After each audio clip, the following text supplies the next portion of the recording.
Welcome to the Knowledge for Men show. Your life will never be the same. Your level of success will seldom exceed your level of personal development. I want to die empty of regret. I want to die empty of my best work. We don't understand who we are. Instead, we're living out somebody else's narrative. What one man can do, another man can do. If it's been done, it can be done again. Being yourself and being your truest, most authentic self in every moment. If it scares you or makes you a little afraid, do it. Follow your heart and your gut. The first stage, I think, is finding you, like finding out who I am today. Stuff will not work. You will have things that fail. Success is when you're a happy, fulfilled person. How do you define success? It's your life, and you are the creator of the movie script that is your life story.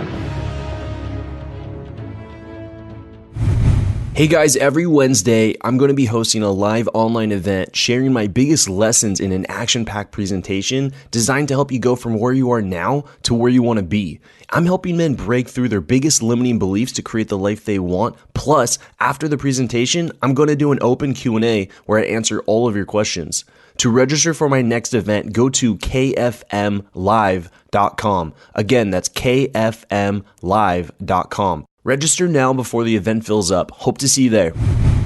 All right, guys, welcome to the show. I'm here with Aaron Anastasi. He's the author of The Voice of Your Dreams, Turn Down the Voices of Limitation and Turn Up the Volume of Success. He's had some really special people say some really good things about this book. Robert Ackerman, 3-time Emmy nominated director, calls it a life transforming book. Nathan Chapman, the multiple Grammy award-winning record producer for Taylor Swift and Shania Twain, calls this book full of insights and encouragement to guide you on a steady path to achieve a bigger and more fearless life. I like that. Fearless living. I love it. Aaron, happy to have you here on the show. Oh, thanks so much, Andrew. It's my pleasure to be here. All right, Aaron, let's dive in. As you know, we'll start off with favorite success quote, some sort of saying that you've lived by. How about something from the book? That'd be good. And share with us what that means to you. Yeah, one of my, it sounds weird quoting myself from the book, but one of my favorite quotes from the book is just something that I've just lived by for a long time, and something that's still applicable in my life today is the inspiration you're waiting for in order to start is on the other side of starting. And the reason this is so powerful for me is because, and for me and what I found in my clients, is that starting is the hardest part all the time, because, and it's starting a big project. So, hey, I'm going to create this website or this app or this new bit. Like, that's a big start. Like, oh, I'm going to start this thing. It feels like this massive endeavor. And what if it worked? What if it doesn't work? And all that kind of stuff. But how do I start and where do I start every single day? So if I wake up today and I'm writing a book, like, where do I start on the page? Or if I wake up today and I just have a task to do, where do I start? And that usually gets us kind of bogged down. Whereas once we just jump in and when I realize the inspiration's on the other side of starting, it doesn't usually come before starting, then I just employ my inner robot, my inner machine, and just say, I'm going to get started whether I feel like it or not, and trust that the inspiration or the knowledge or the ideas of whatever it is going to come after I get into some massive action. Yeah. And it's a little ironic. I think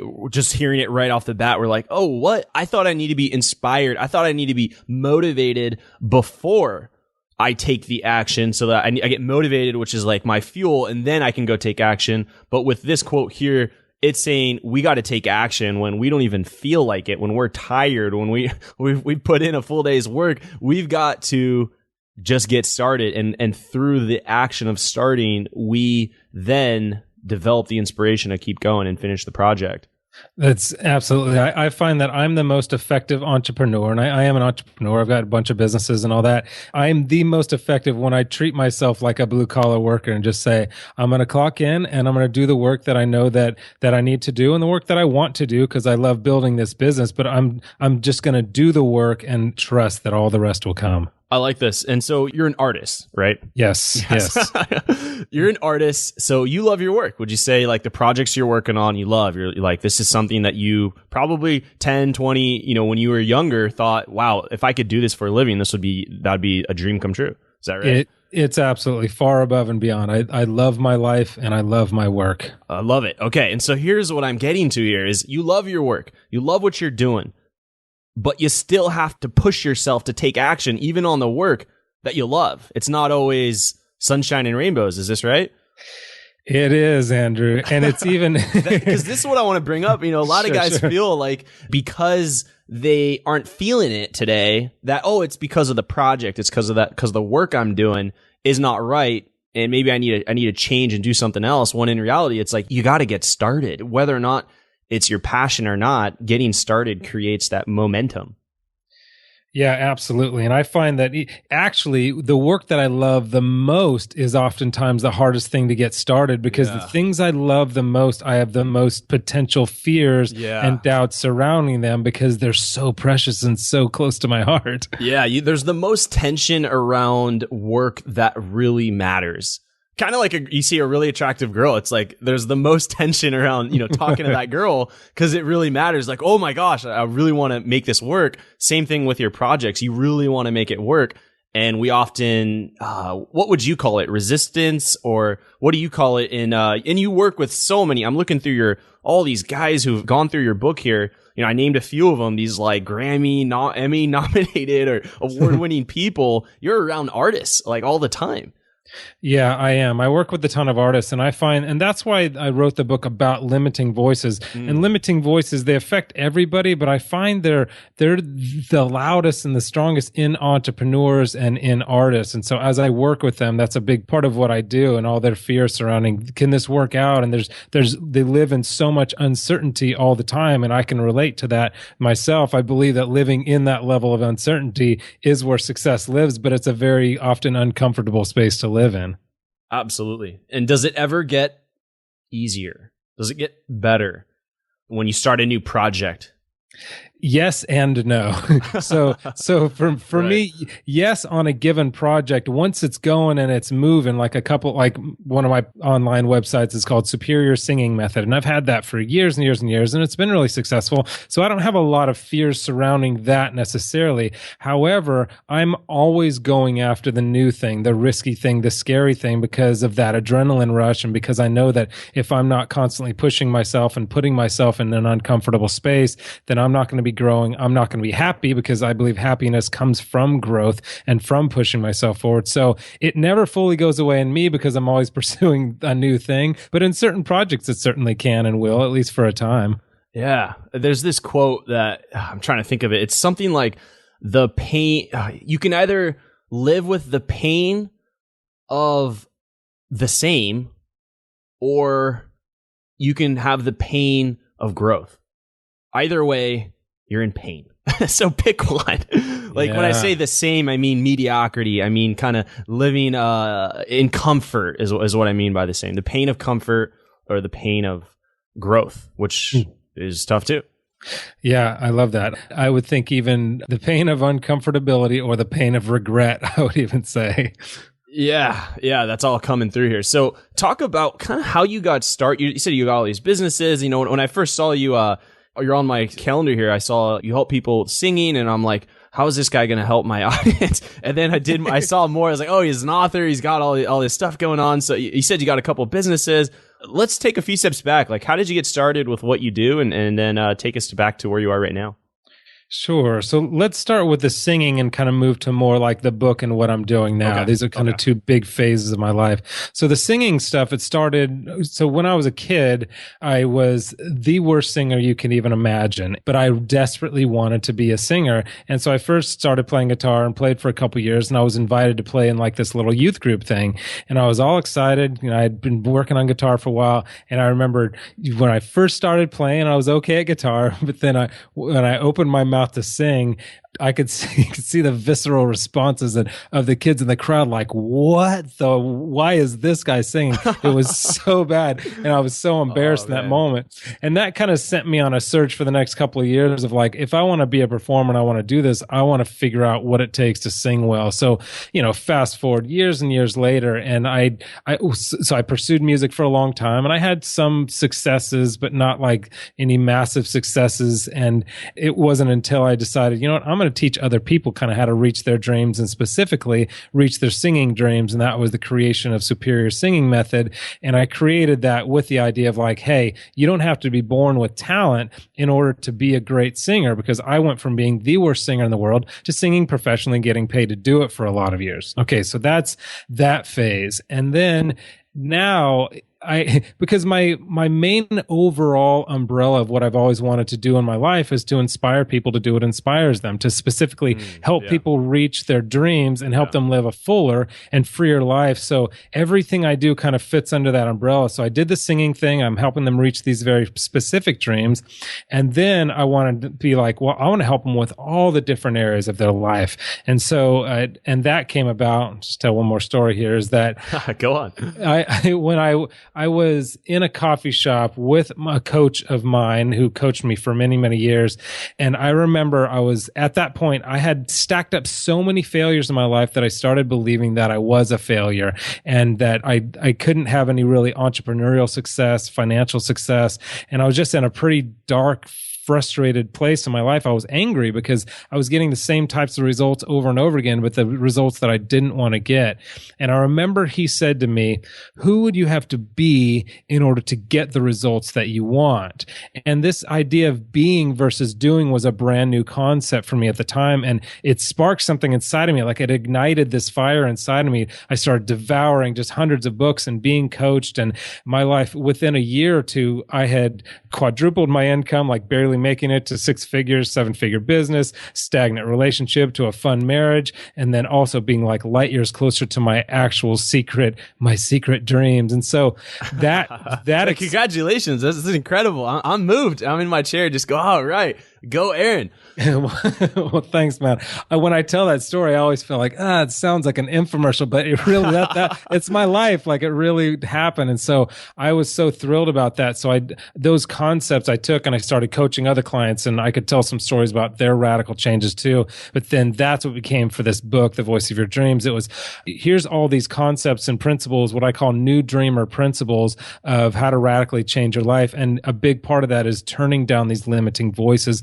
I struggled so much with limiting voices my whole life. So that's kind of a snapshot. Yeah. Let's dive in. This is good. You gave me a ton of great content here. So just to recap, how does it feel to say what you just said? Like here you are in this coffee shop thinking you're a failure, and then boom, you're able to take a concept, take an idea, take action, devour the books, do the work, invested money on coaching. People probably thought you were weird for doing that. And and we'll talk about that. And then you go on, you quadruple your income. You said, you just like teased it, but you said 7-figure business. And you said fantastic relationship with the wife. I think for a lot of the listeners here, that's something that we're all looking for, is to really boost our income, have an amazing relationship with a woman or what have you, whatever's going for you, and be in a place where you're doing work you love. How does it feel to say that? You're on this show and I'm asking you, and you've done it. Yeah, it feels great. It's almost like an outer body experience. Like I'm like, is that really my life? Am I living like I'm pinched? Yeah. I pinch myself and just be like, and of course I have my struggles. It's not like now everything's perfect. Oh yeah, of course. But it is amazing, and I am so grateful for all that I've been given and all that is around me. So it feels great. That's awesome. Yeah, congratulations on the success. And so let's come back to this idea that was the aha moment for your life here, being versus doing. Yeah. Let's get some examples of this so the audience can better understand this concept. Sure. Yeah. Being versus doing. So to me, and it goes back to this idea of limiting voices. So if I'm going back to that moment with my coach in that coffee shop at the time, one of my primary limiting voices, which I've come to find is a very common one, if not common to all human beings, but I didn't know that at the time, is I don't have what it takes. So this belief, it created a whole world for me. If I don't believe I have what it takes, that's going to affect all the actions that I do. And if my actions are based on my belief system and my results are based on my actions, this is a really big deal. And this is why I was getting the same types of unwanted results over and over. They were coming from this and other similar limiting beliefs. And so one thing I discovered during that time was that the limiting beliefs that I have, the limiting voices that are in my mind, I wasn't just a victim of these limiting voices, that I in some way was complicit in keeping these limiting voices alive because I was getting something out of it. This is a really big deal, the idea of taking responsibility for the voices that we choose to listen to and rehearse over and over. If we've got 50,000 thoughts going through our mind every day, why do I keep holding on to this one that says, you're stupid and you'll never make it, you don't have what it takes, gloom and doom is right around the corner? Like, why am I holding on to these thoughts over and over again. And what I found with that one specifically, the I don't have what it takes, is if I believed I didn't have what it takes, then I wouldn't have to have what it takes. I wouldn't have to put myself out there and really risk looking like a failure. I wouldn't have to do the hard work of trying to figure it out. I wouldn't have to do the research. There were so many things I was getting out of believing that I didn't have what it takes. So that was a huge part of it for me, was unearthing and redesigning these limiting voices. And as I did, the more and more I gained more freedom, more power, and got better and better results. Yeah. Yeah. Why do you think that we have these limiting beliefs, these limiting voices inside of our head? You would think that we would want to be our best ally, our best friend, inside of our head, but instead we talk ourselves down. What do you think's going on there? I think it all comes down to safety, it all comes down to being safe. And so for me, we wouldn't keep these voices if there wasn't a part of our brain that said, it's important to keep me along. You need me because I'm keeping you safe. I'm keeping you from ridicule. I'm keeping you from failure. I'm keeping you from death. I'm keeping you from all this stuff. And we want to believe that, and we want to stay safe. And so we do. And I did for years. And in some ways I still do when I'm not keeping myself in check, or I'm not staying in coaching or whatever. So I think that's the biggest part. We want to stay safe. We want to live smaller lives because it seems safer to us, but it wasn't working for me. When I lived that way, it was gross. I didn't like it. I didn't like myself. I didn't like my life. It was a very frustrating place. Yeah. Safety. Yeah. I feel like if we were to go back to tribal days, it would make sense, because if we did get ousted from the tribe, we probably would die, or we wouldn't be able to have another woman and mate. If we get rejected, we would have no children, and our genes would end, our lineage would end. So we got to understand that we live in a world of too many people, 7 billion people or some crazy, and there's too many people. You're in Los Angeles, there's too many people just, within a mile radius of where you're at. And even just anywhere you go, there's just so many people. You're not going to get ousted from a group. There's unlimited opportunity for you to meet new people and get more success in different groups of people. So with these limiting beliefs that we tell ourselves, what are the daily habits that would help someone overcome some of these negative voices inside of our mind?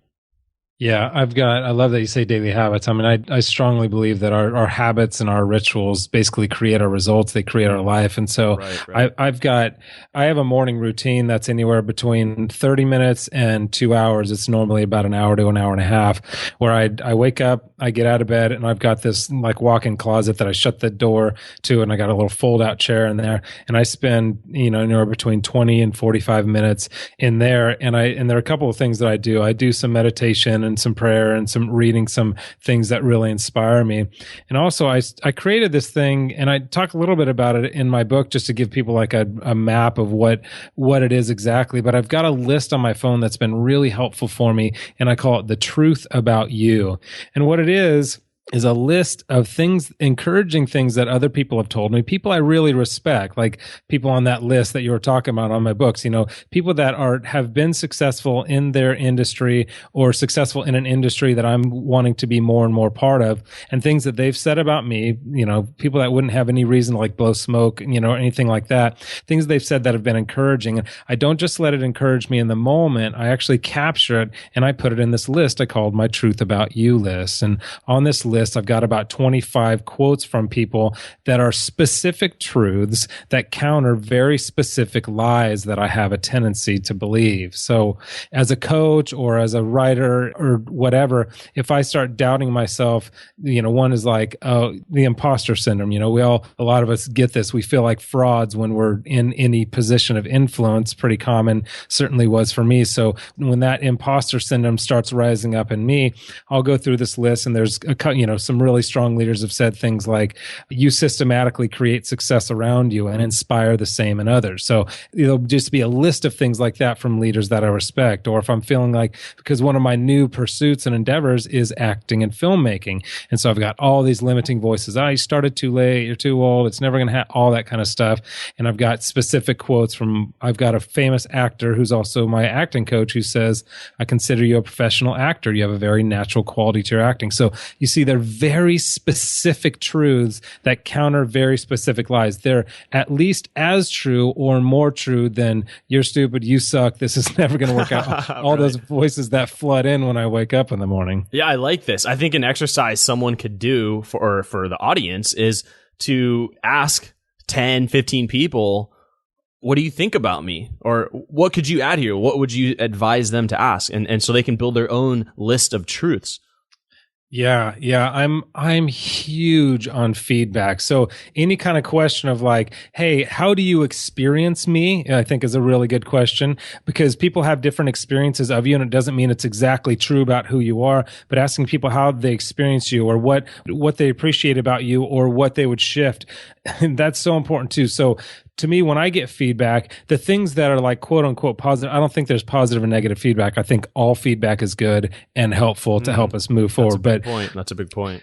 So when I get feedback, what's, so-called positive, I put it in my truth about you list. But the stuff that's like, here are some growth areas, I find that almost more valuable. And here's why.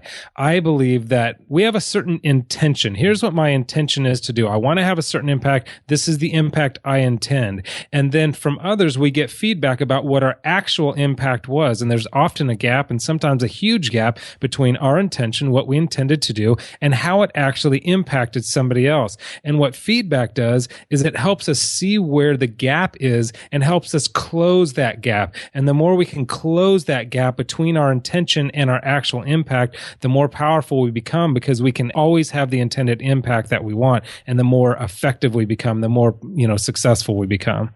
And then we could take the action that we need to take. And so then we can get that inspiration we need to build momentum. Exactly. And I love that you said that. I actually want to comment on that really quick. So starting the action, the where to start question, where do I start? Just start anywhere, just get started, because the inspiration will come. And the important thing about that, it takes like a certain amount of grit to get that action started. I'm going to do this. I'm going to make it happen. It takes a certain amount of grit. But once we're in action, and we've been in action for a little while, that creates momentum. And then we're accomplishing more with less energy. And then it creates a habit. And then we're accomplishing way more with far less energy. This idea of this momentum fulcrum that's why action is so important. I like it. So this is good. This helps us really understand more about the voices in our head and how we can have some practical steps to overcome them. And you've given us some good examples of what you do with the morning routine. Let's be honest here. How consistent have you doing this every day for years, or what does it really look like? Because I think some guys listening, they're like, whoa, I don't have an hour and a half in the morning. There's just no way. Like, are you that consistent? Like, it works that good, so you have to do it in the morning? At this point, yes. And now I'm not perfect. I am, my friends nickname me the machine. I just happen to be really, really focused of a person, but I don't do it on weekends. I just do it 5 days a week. And there'll be a day or two here and there where I won't do it. But there's an ancient, he was a reformer. His name was Martin Luther. I'm sure he was a German reformer in the 1500s. And he said, I have far too much to get done in any given day, not to spend 3 hours in prayer. And that has always had a huge impact on me, that I associate that time of meditation. And it's not just the meditation. So after I do all that, I go and I work out, I do my walks, and I do my incantations, and then I go lift weights for another 30 to 45 minutes. So that becomes my whole 2-hour routine. And I just can't not do it. I'm so much more energetic. I have so many better ideas. I'm not as much of a a-hole with people. Like, I could be such a jerk if I don't get locked in and get centered on what is true about me. Otherwise, all the fears start coming up, and then I start treating people badly, and I don't have time for that. I want to be effective, and I want to be kind, and I want to serve humanity. I don't want to tear it down. Yeah. It easily becomes a negative downward spiral once you start the negative actions. It builds momentum, but the other way. Yeah, that's true. So the idea of being versus doing, what are some practical steps to do this?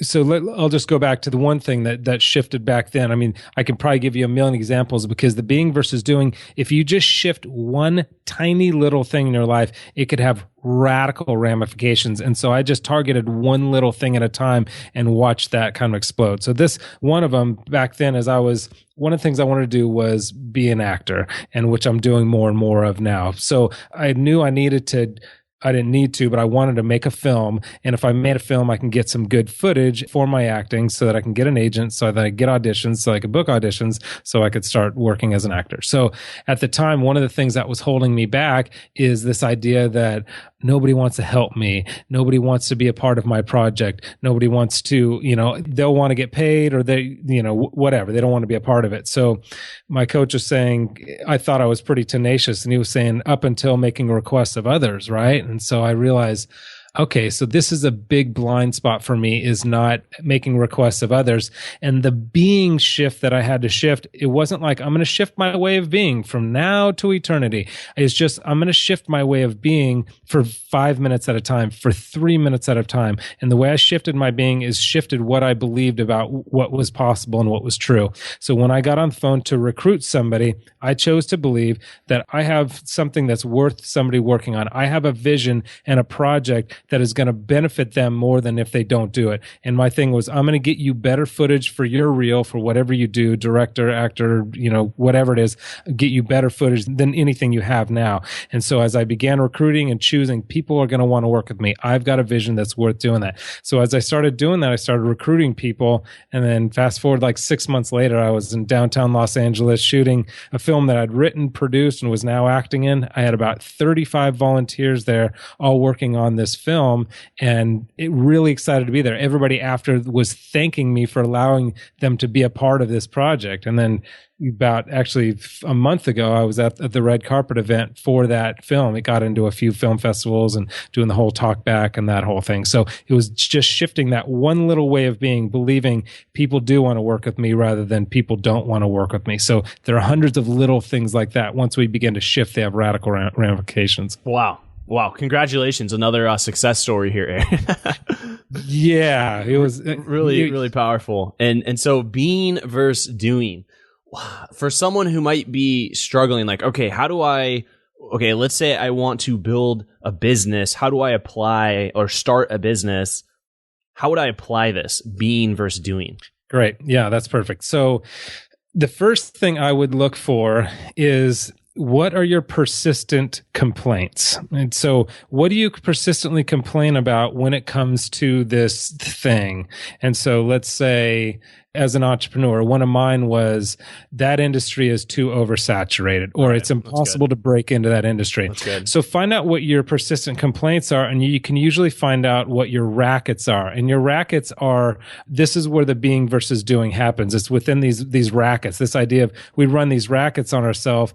We have these complaints because, going back to what we talked about earlier, because there's something we're getting out of them. So if we can find our complaints, find out there's actually a chapter in my book called What a Racket that like breaks this all down. But if we can find what is our main complaint, how is it affecting our action when we choose to believe that, like what behaviors exist inside of us, and then asking ourselves a deeper question, what are the payoffs for believing that it's impossible to break into that industry? And then just list them, literally list all the things of why you would hold on to this thought. Why do you believe this persistent complaint over and over again? And then ask yourself, the fourth question would be, what is this costing me to believe this? What am I giving up? And not just what am I giving up, but what is this costing the people around me to continue to believe this thing?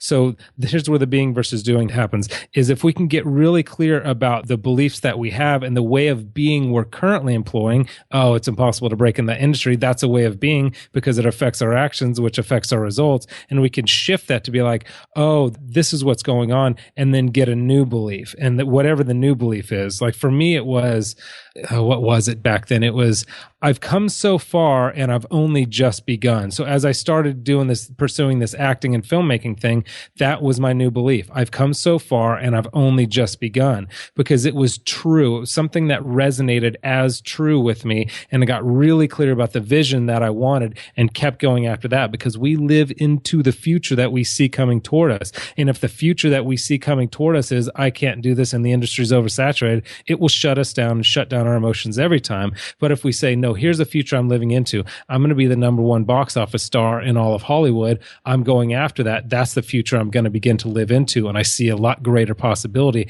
as my way of being shifts. Got it. And so what would you do when you have this empowering belief, but it is not happening. Like you're telling yourself you are going to succeed and you keep telling yourself that you're going to succeed, but the results in reality aren't there. Yeah, time. So a couple of things. The first one is, so if I have, let's say I want to be the number one box office star in all of Hollywood, that's like this big, far off, massive goal. And one of the things I tell my clients is don't hold your happiness hostage to a big, far off goal. Have some really small, clear process goals that you can get today. So if success is progressively realizing a worthy ideal, progressively realizing a worthy goal, then what my success comes from doing the thing that I need. This goes back to the blue collar thing. Am I on the path today or am I off the path today?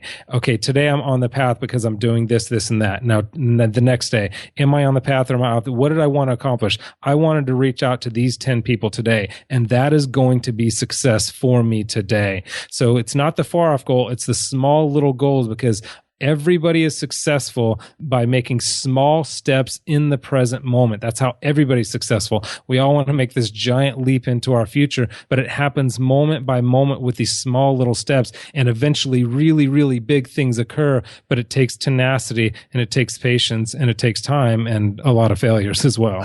Right. And so through these little action steps, we start to get little wins, which then builds the momentum. And over time, these little wins actually amount to a large goal being achieved. That's been my experience. Absolutely. Got it. Yeah. Putting all this together here.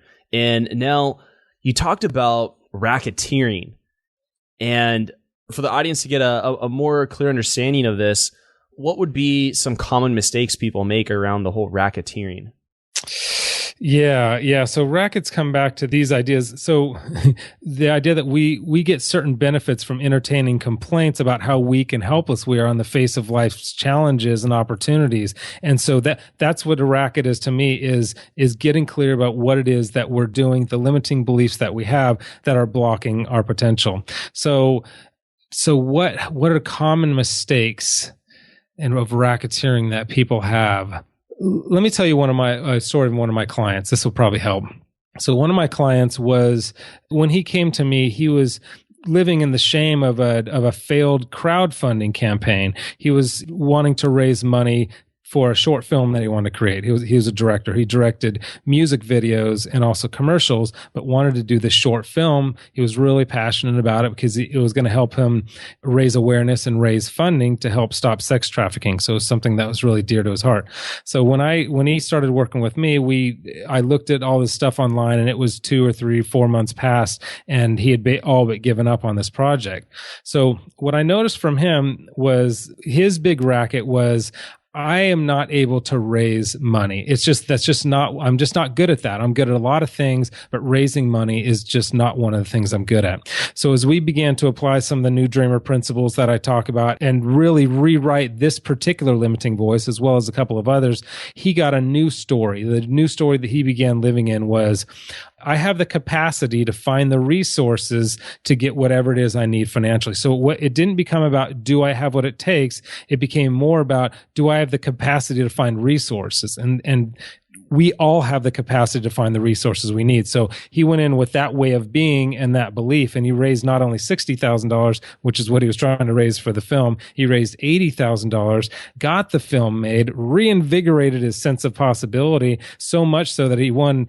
a country music award, a CMA award, and then literally just like 2 weeks ago from now, he won a CMT award. Country music anyway, another big country music award. So Nice. So it was about rewriting those ideas and those thoughts that he had about what was possible for himself. Yeah. Okay. Thank you for sharing that. I think that kind of helps us learn more about how rackets are affecting our lives. You mentioned earlier that you're doing well in business, all this, and you had improved the quality of your relationship. I'm curious, how can a guy let's say a high performing guy who's working hard, building his business or developing in his career, also have that balance to be successful in his relationships? Yeah.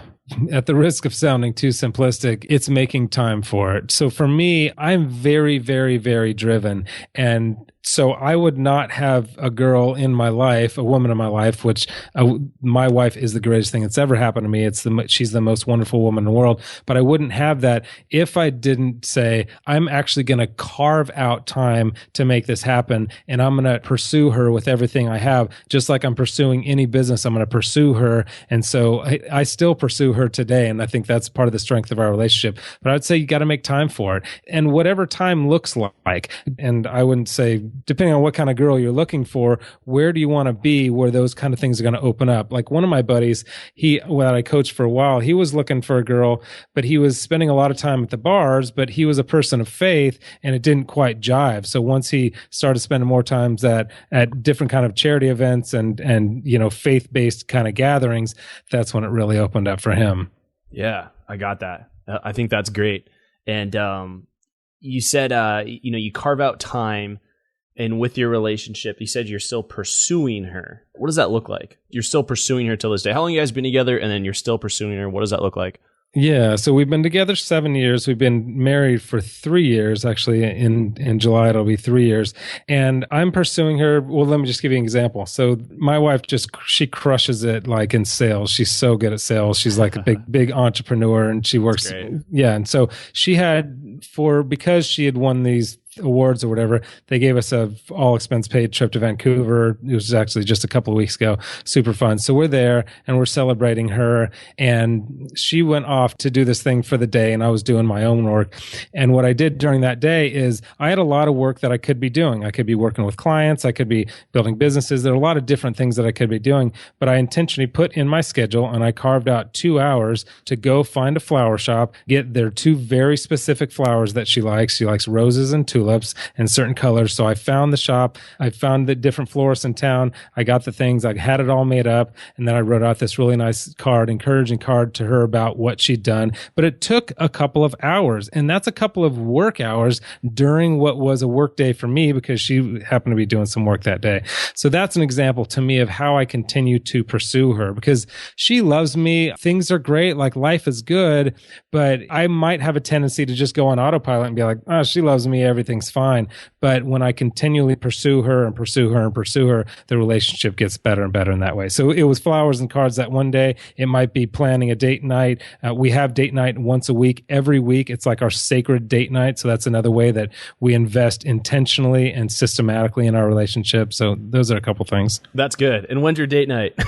It's Friday night, every night, Friday night. That's good. So you always know that you're doing something. And so I like how, it's that constant pursuit. And even though you feel like we're married, she's doing her thing, I'm doing my thing, you could get lazy with it. But that constant pursuit is what I see in my eyes is what's making that relationship so great and alive today. It absolutely is. And just, I fail on this often. So when I say I constantly pursue her, my intention is to constantly pursue her. And sometimes I get lazy and we have a conversation about it and then I get back on track. But just so it's not always happening. Right. I'm not that perfect. Yeah. That even adds more depth to it. And thank you for the vulnerability. I think that's great. And it's easy to get comfortable and get lazy and feel like you've won it, like you've claimed it. But you still have to work to continue building on what is really just the beginning of when you guys got married. Yeah. Yeah, this may be just totally off the wall, but I remember just the other day, because communication is such a big thing, of course, for any relationship, but certainly has been for us. And so when I went to Princeton, studied there, and had this one class called Sleep, Surrender, Sabbath, and it was a big part of it was Freud and dreams and how to break down dreams. And I'm not like weird into that world that much, but it was really interesting because at the time I had a dream that I psychoanalyzed, and it helped me shift and make a radical different decision in my life. So anyway, I had a dream just the other day, about 2 weeks ago, and it was a very, very vivid dream. So when I woke up in the morning, I spent an hour writing it all down, and I psychoanalyzed it as per like Freud and his book on dreams, and discovered some really interesting things about how I felt about my wife and our relationship and some things that were going on. And so that was another thing, this idea of communication, of just sitting her down and being like, hey, here's my dream. Here's some things I discovered, and I just want to discuss this with you. And it's things like like that taking the time to communicate and break things down and be intentional, that it helps us feel more intimate and closer, because we all crave intimacy, to be fully known and to be fully accepted. And we can't be fully accepted if we're not fully known, and we can't be fully known unless we're communicating our thoughts and our emotions. Wow. Powerful lesson there for all of us, and thank you for sharing that. You said I'm not sure if this is going to make sense, but no, that makes great sense, and I think you potentially just reinvigorated someone's relationship. They're going to go home and really take some action here. So now, this episode's going great here. This is full of valuable content. Let's dive now into the knowledge round. Just going to ask you a few more rapid fire questions here to get more nuggets of wisdom. So ready for the knowledge round, Aaron? Yes. All right. Guys, after 200 plus interviews, traveling the world, attending dozens of personal growth events, I finally cracked the code on how to unleash the man within. This Wednesday, I'll be sharing my biggest insights on creating the life you want, and I'm doing an open QA with all of you. I'm doing this live event because it gives me a place to connect with the Knowledge for Men community directly versus listening to me. Now you get to interact with me. Register for the next event by going to kfmlive.com. Last week's event was a massive success, so don't miss out. There's limited space available. Again, register for the next event by going to kfmlive.com. Welcome to the Knowledge Round, where the guests will be asked rapid-fire questions to give the audience invaluable pieces of wisdom to help transform their lives. Starting in 3, 2, 1, showtime. The first question I have for you, Aaron, is what advice would you give to someone who's feeling really unsure of their purpose, they're lost, really not sure what they're doing right now? Yeah, vision generates clarity for purposeful action. So when we don't have purpose, or we feel like we're floating, or we're discouraged, it's because we don't have a clear-cut vision. So I would ask them, what is it that you want in life? And I know that's a difficult question for people. What do I want? That's such a big question. Oftentimes what we want most, if we look at where our biggest regrets are, or where we feel like our biggest failures are, or things that feel unfinished in our lives, usually we can find the things that matter most to us in there. So get a vision, any vision, and just get clear and start going after that thing. And if it's not the right thing, you'll know in time, but it goes back to this idea of just getting started doing something. Yeah. Just get started doing something. Yeah, I like that. And what would you say in one word makes a great man? Character. And why is that? Well, I think character is the backbone of anything we ever do, because trust is the foundation for every relationship. And whether you're in business or in an actual relationship, you're in a relationship. So any kind of business that you have, any kind of relationship that you have, once trust breaks down, everything else crumbles. So if you don't have character, if people can't trust what you do and what you say, and if you're not a person of your word, you're not committed to doing the things that you say that you're going to do, everything breaks down, everything crumbles. You may be able to build something for a little while, but it's on a shaky foundation and it will probably crumble. So get clear on what your commitments are, and keeping your commitments and being a person of character, I think, is foundational for anything. I like that. And what would you say are 2 or 3 of your most influential books, and why? Yeah, probably The 3 Laws of Performance. Love that book so much. One of my favorites. Another one is Leadership and Self-Deception. That's a book that really opened me up to a lot, and actually talks about, it doesn't say rackets, but it talks about the concept of rackets, and it actually calls it this idea of being in the box toward other people, that when we know there's something good that we ought to do for somebody else and we don't do it, and it shifts something inside of us to where we start blaming them for us not doing that because of the guilt we feel. It's a really interesting book. Nice. I'll have to check that out. I'm on Amazon right now. And another book? Another book would be, I mean, you actually kind of mentioned it earlier a little bit. It's Prescott. It's Pressfield. Sorry, yeah, the War of Art, Art of War, War of Art. I can tell you've read it. Basically, you call yourself a machine. You're doing all this action, resistance. I feel like it's for artists, but again, I think we're all artists in our own way. I agree. I'm so glad you said that because I work with artists. I believe everybody is an artist, just to be clear. Yeah, absolutely. No matter you could be a baker, you could be someone who's actually painting, which is what we associate with art. But even if you're an entrepreneur, you're a marketer, you're a salesman, you're a dancer, you're scuba diving. It's all in art. It's all beautiful. So, all right, you're 25 years old, Aaron. Could you envision what he's doing right now, personally and professionally? And if you had 60 seconds to go sit down and talk to 25-year-old Aaron, what would you tell him to do? What would you tell him not to do? The very first thing I would tell him to do is believe in your bigness, that there's more in you than you realize. There's so much, I had so much untapped potential that I wasn't acting on because of my fears and because I didn't feel like I had what it took, or because I felt like I needed to get permission or I needed to get some type of approval. I would say, just do the things that you want to do. Don't worry about what other people think. Don't worry about that. And I know that's so generic, but it just was true for me that kept me so kind of under the thumb of life and so frustrated. What I'd tell him not to do is probably not spend so much time worrying about girls. I mean, certainly worrying about money as well, but even just worrying about girls. Like, I just spent so much time and bandwidth worrying about, just messing around doing that. It would have just been like, just be yourself, do what you love doing, and you'll attract the girl that you want to be with. And it's going to work out. Just stop freaking out. I think that's a big point. I think just from all the volume of emails I get, I think that is a big point to address. Like, how long would you say you were spending time trying to find the right girl, or what were you doing? Yeah, I probably spend a third of my life worrying about that and just squandering my time, literally probably a third of my life. Yeah, it's big. What would you say now is your philosophy on life and success? My philosophy on life and success: wealth and happiness and purpose come from service.